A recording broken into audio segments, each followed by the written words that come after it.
I've got a pretty simple question for you. How many funny pictures and videos do you have saved on your phone, or on your computer or tablet? You can be honest with me, it's okay if the jokes are a little lowbrow. I love a good raunchy punchline myself. Would you be shocked to know that the funny little meme on your overpriced phone screen took years of curation? Now sure, it only took one guy to make that arrangement of pixels on your screen, but modern day internet humor has been something that has been blossoming for years. The information superhighway was designed to be a service that can be utilized by anybody who is capable of reading and punching words into a keyboard, a way for people to communicate and share different ideas, alongside expressing themselves and creating a large library of things to learn about. In the early days of the internet, funny images being spread around were commonplace, much like today. You'd get something humorous sent to you via email and then you'd share it with others on your mailing list. Or maybe you saw a funny image macro linked in an IRC client. The giggles would take over some people and the media would spread, albeit in a limited capacity. Outside of a viral chainmail, internet humor was mostly stuck in a vacuum. It wasn't until some bastions of free speech and independent thinking were formed online that we saw a massive shift in how people shared stuff they found funny.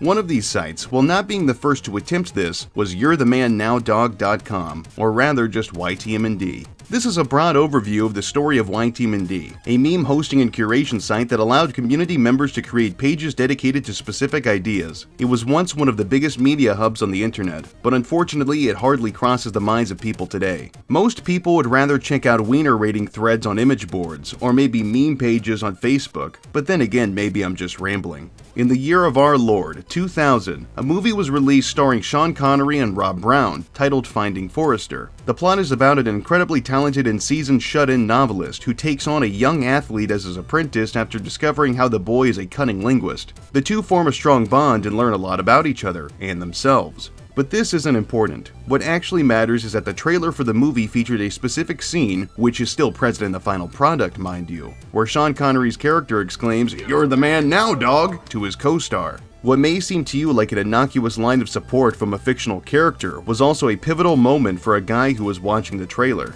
Max Goldberg was a guy with a lot of free time on his hands, and this free time was often spent tinkering with software on computers, including web development and hosting. Max had watched the Finding Forrester teaser and found that it resonated with him on a very personal level. Something about that delivery, you know, that beautiful line, "You're the man now, dog," just, perfect. He thought very highly of the quote and Sean Connery's performance. This inspired Max to do something different, something nobody would expect. He was going to make a joke website. On July 6, 2001, a little site would pop up online called You'reTheManNowDog.com. This site, along with another new one titled DustinDiamond.com, were registered to Max. This was it. It was time for his magnum opus. The site was fairly simple, featuring 3D black and white ASCII text that read the site's name, but it would later be changed to its more well-known and iconic presentation with the website's URL printed over a tiled image of Sean Connery playing the quote from the Finding Forrester trailer. The site got quite a bit of attention, inspiring other internet pioneers to create sites in the same vein but with different movie, TV, and video game characters and quotes. Max found this flattering and opted to create a list of sister sites, and even mirrored a majority of them on his own website. However, he found it difficult to keep up with the influx of new pages coming in. These parody sites were pretty significant in Max's eyes. Little did he know that they would also help him in the future. His second site, however, was taken in a different direction. It was made to look like a goofy personal homepage for child actor Dustin Diamond, known for his role in Saved by the Bell. If you're young and don't exactly get what I mean by a homepage, let me break it down for you. Much like how you can select what page a browser opens on by default, people would create their own personal websites with information about themselves and curate it for their own needs. People would get these listed on their email taglines and even on their business cards. This concept is pretty much ancient by today's standards, having been replaced with social media sites that harvest your information for some ungodly reason. This site was obviously intended to be funny, portraying Dustin as an excitable sex symbol. Not long after its launch, Max added a functional guestbook for the site where Dustin's legion of rabid fans could leave pleasant messages for him to read through after a long day of making box office bangers. However, there was a little tiny problem with the guestbook.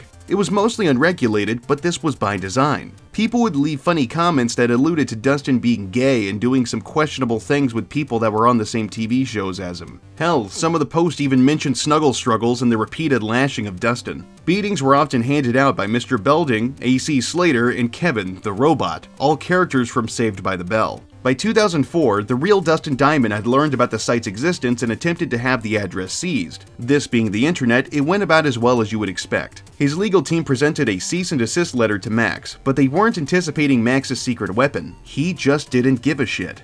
On February 19, 2004, an official complaint was made by Dustin's legal team. The biggest gripe that Dustin had with the site was that it understandably hurt his image. An excerpt from the complaint reads, "Respondent has no legitimate interest and has not made any legitimate use of the domain DustinDiamond.com in connection with the bona fide offering of goods and services. Respondent is not commonly known by the name Dustin Diamond. Respondent is not making any legitimate non-commercial or fair use of the domain name. Respondent has not registered the domain name to use as a parody. Respondent's sole use and registration of the domain is to misinform internet users, tarnish complainant's name, and mark and to divert internet users to a guestbook which includes various racist comments and other vulgar messages, including links to pornographic websites." Max initially didn't do anything in response. He kept the site up and minded his own business. However, on March 11, 2004, Max released a statement that decries the actions of Dustin and his litigious lawyers. This greatly demonstrated that his site was protected, as it is technically free speech and parody. He eloquently illustrated that Dustin and his posse were clueless to the workings of the internet alongside the law.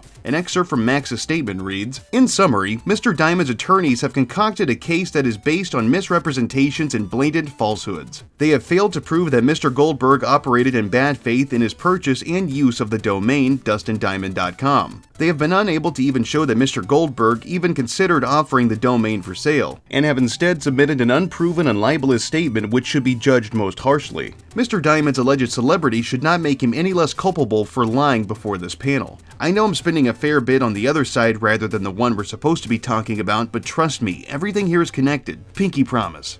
On April 5, 2004, the case was brought before the National Arbitration Forum acting on behalf of ICANN, and in case you don't know, ICANN means Internet Corporation for Assigned Names and Numbers. Diamond lost the suit even though Goldberg was representing himself at the ripe age of 21, so this should have been an easy case if he had a halfway competent lawyer. But then again, any partially informed attorney would see that this case was a huge waste of time. The decision read in part, "The panel accepts respondent's argument that the outrageous, ugly, and low-tech graphics and numerous errors and misspellings, as well as the sheer absurdity of the site's claim that Dustin Diamond is a famous superstar and sex symbol, clearly signal that the site is not meant to be taken seriously. Whether the site is regarded as parody, satire, or critical commentary, and notwithstanding respondent's assertions that lawyers are notoriously bad at understanding how humor works, this panel finds that legitimate non-commercial fair use commentary is involved." It is worth mentioning that though the guest book was filled with many nasty, albeit humorous messages regarding Dustin, Max merely created the guest book page, but he didn't contribute any mean comments to it. Most things submitted to the guest book were not his responsibility because it was user-generated content. The only time he'd ever need to intervene was if he had to do something about someone posting illegal content or anything else he deemed personally offensive or inappropriate.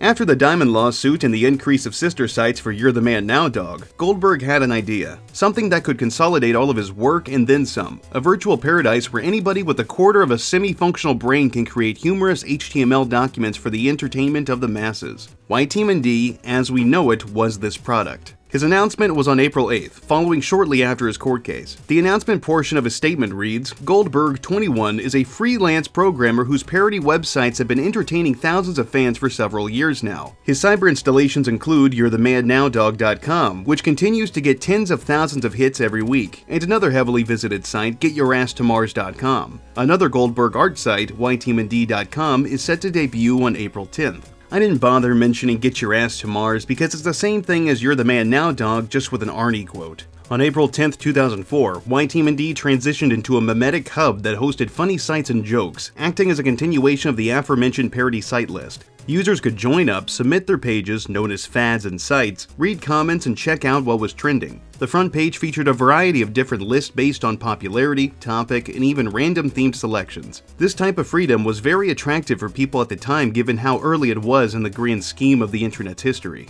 Nothing else quite like this existed at the time, which lifted the site's popularity to new heights. Major internet communities such as forums and blogs were talking about the site, and back then this was a pretty huge deal. If a user desired, they could reach into the depths of their wallets or their near-empty bank accounts and donate to the site on behalf of a particular fan chosen by the donor, thus promoting the site on the front page. This proved to be a lucrative business model as people always had a few bucks to squander and really wanted to make people laugh. This newly formed electronic utopia featured a site creation tool. Users were able to supply a background for tiling, text for the center of the screen, and audio for music or sound effects. It was simple, easy to use, and only required that you have an account on the site. And be able to read, I suppose, but that might be a stretch. Simple sites featuring just sounds, an image, and text were the most common kind of site, being dubbed the name classic YTMNDs, after more complex sites were created that featured changing images and synced up audio. As the service grew in popularity, it also saw the rise of its own significant trends. Some honorable mentions are, but are certainly not limited to, what is love, safety not guaranteed, etc., etc. We'll touch on those a bit more later. So if I haven't properly illustrated it yet, this site was massive and constantly growing, essentially acting as one of the major internet hubs of the greater information highway. But that would eventually lead to some trouble. Growing pains, if you will. In January of 2006, someone had posted a fad from YTMND, Lindsay Lohan doesn't change facial expressions, onto the popular service eBaum's World. It was just an original fad created by YTMND user SpliceVW, but there was a deeper issue than just hosting a quirky little montage. The eBaum's World post didn't give any credit, which was bad enough, but it also had an eBaum's watermark on it. And as you know, this type of shit is serious business on the internet. So, historically, like all other angered militias, YTMND users banded together to create a ragtag band of misfit internet warriors to tackle the arduous challenge of punishing their newfound opposition. Disgruntled users from YTMND began posting junk onto eBaum's World, and when that proved to be ineffective, their next course of action was something much larger. Organized and heavy distributed denial of service attacks to bring down eBaum's World for periods of time. Max spoke against these attacks, as they quote really crossed the line and were obviously quote a vulgar display of power. His reaction to the situation gained mixed reception, and his solution to the problem was to look for people discussing plans to do some internet vandalism via his service and subsequently ban their accounts. This is understandable considering DDoS attacks are a criminal offense and could land him and his hosting provider into some seriously hot water. On the 10th of January, eBaum's World was claiming the attacks were a form of cyber terrorism, and on the following day, Neil Ballman, the executive vice president of the site, stated that arrests were being made against the evildoers from the other funny fad site. Neil and Max both eventually found a middle ground in an agreement. Neil removed the supposed offending montage from his service, and Max removed references to eBaum from the site. This conflict wasn't exactly resolved right away, as both parties would experience multiple DDoS attacks the day after. But all in all, it was more or less dealt with. This was obviously one of history's bloodiest war campaigns. You'd think that the bullshit would stop at some point, but you'd be wrong. Just about a year later, on January 11, 2007, Max received a cease and desist letter from Sega's European division. They were a tad upset about a fad that was trending on Max's project. Sonic Says. Sonic Says was a trending fad on YTMND centered around the ending segment of the TV show Adventures of Sonic the Hedgehog, where the titular main character would teach the viewer some important life lessons. The letter stated that Sega would take legal action after 7 days if ownership of all of the offending sites were not handed over. 2 weeks would pass after this letter was sent and seemingly nothing happened, so Max counted this as a win. I find it kinda humbling to see that Sega was doing the bare minimum back then too. A few months would pass before the next debacle, as on July 17, 2007, Mr. Goldberg received a slew of letters and phone calls from various lawyers representing Scholastic, a publishing company that primarily focuses on materials made for educational purposes.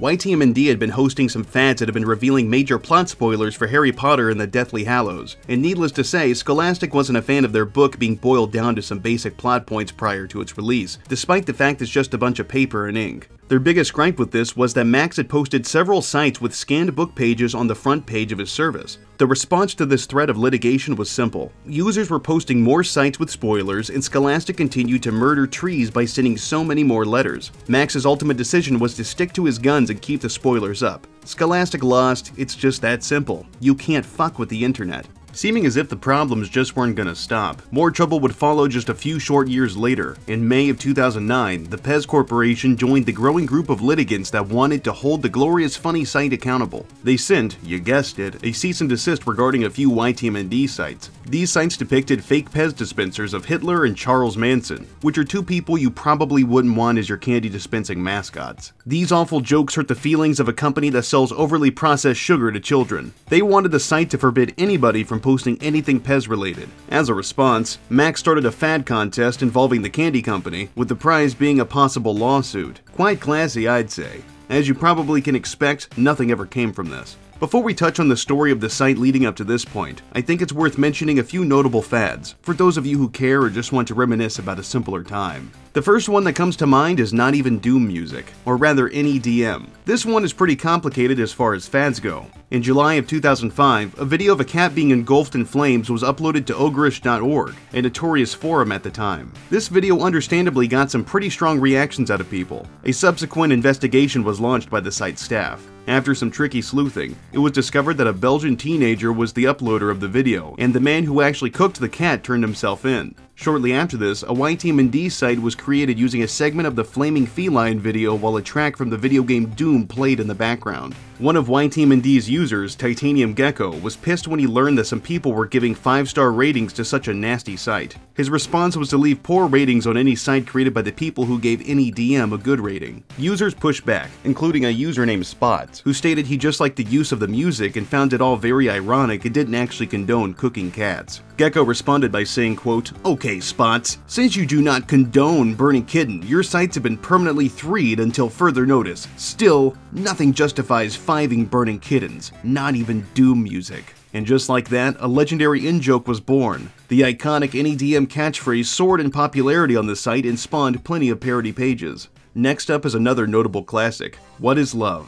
I'm sure if you've used the internet for more than 30 minutes, you've come across this in some shape or form. On June 2nd, 2005, a YTMND user under the pseudonym Ligaments created a site called What is Love that featured a gif of a particular TV show, the driving segment from the Roxbury Guys sketch from Saturday Night Live, which aired on March 23rd, 1995. Just like the sourced comedy sketch, the site featured the song What is Love by Hadaway, which helped the site given the popularity of the track itself. This fad instantly became a hit on the site. This format found itself to be incredibly modifiable, and of course, the talented users of the service created their own parodies of it. Before anybody realized it, there were over 100 different variations of the site, usually featuring different characters from movies or video games. Next up is one of my favorites, Brian Peppers. Brian was, quite the sweet little guy. He was an unsightly offender from the fictional state of Ohio, whose police photo was circulating online in 2005. His affliction has not been properly diagnosed by the denizens of the internet, so common theories are that he suffered from either Apert syndrome or Cruzan syndrome, which do significantly affect looks.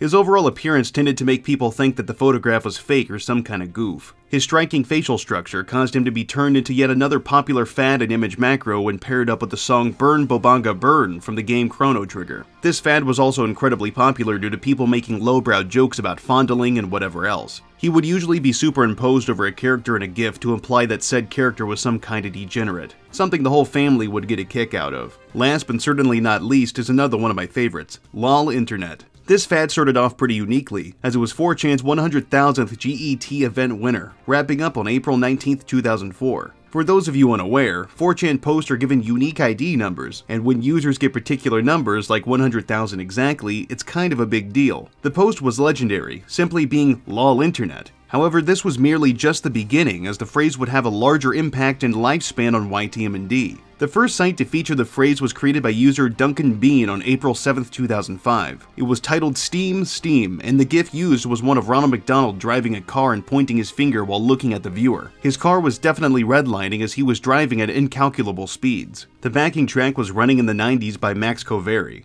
This format lended itself to deviation, much like What is Love, as people would superimpose their favorite characters and music for quick laughs. Anyway, back to the main topic, the popularity of YTMND would only push on for a few years, as social media had started to really take off by the late 2000s. The way people exchanged information, thus how they shared funny images and videos, ultimately had changed beyond what YTMND was able to provide. Despite the decline, this has not nullified the significant impact it has had on meme culture. Fads, known as memes by the end of the 2000s and to the beginning of the 2010s, were finding a better home on image boards thanks to basic image macros and the popularity of the WebM file format. Following closely behind was other funny sites like 9gag and Funny Junk, who were really just riding on the coattails of what YTMND once was, plus they were never actually funny. Facebook and Twitter quickly became hotspots for average everyday people to discover internet culture. This would, of course, go on to ruin everything because they had to get their grubby little normie fingers all over our funny images. On August 29, 2016, Goldberg announced that the service would likely shut down within the coming years, stating that his health was declining and that the site was no longer financially viable given how much money the upkeep was to keep it online. The site really wasn't generating much in the way of profits. On the 12th of May 2018, YTMND stopped accepting new accounts due to Google shutting down the original version of its reCAPTCHA anti-spam software, which posed a security risk for users on the site. By August of 2018, the Archive team, a group solely focused on internet and software archival efforts, announced that they had managed to archive the entirety of the YTMND site and its contents.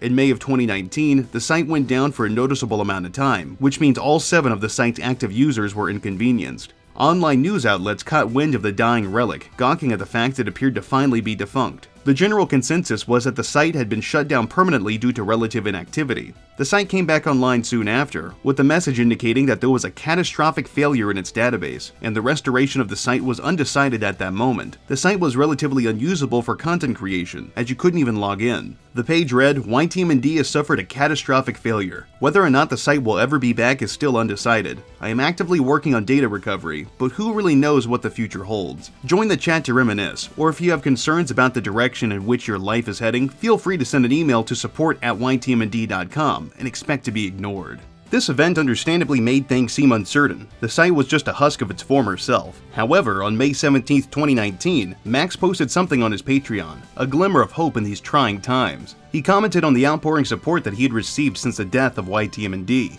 Things weren't as bad as they had initially seemed, and he had once again seen the potential in the platform. He subsequently opened a Discord server and requested input from users. The primary goal at this point was to modernize the site in hopes of making it more approachable for more people. The old site was plagued by the now dated and defunct Adobe Flash Player technology, which was set to be dropped from support by Adobe in December of 2020. The site's Flash utility was replaced with a new media player written in HTML5, which is far newer and far more capable. The new player utilized Ogvorbis, a popular open-source audio format that allows for extensive file compression without sacrificing much in the way of audio quality. The search function was restored to the site in December of 2019 as well. But all of this was just building up to the big relaunch, as on March 31st, 2020, the site relaunched with a slew of improvements that have been added over the last year, alongside restoring the ability to log in and create new content. It also featured Hypertext Transfer Protocol Secure, better known as HTTPS, which made the site much more secure to use and even sported a mobile-friendly interface for the normies.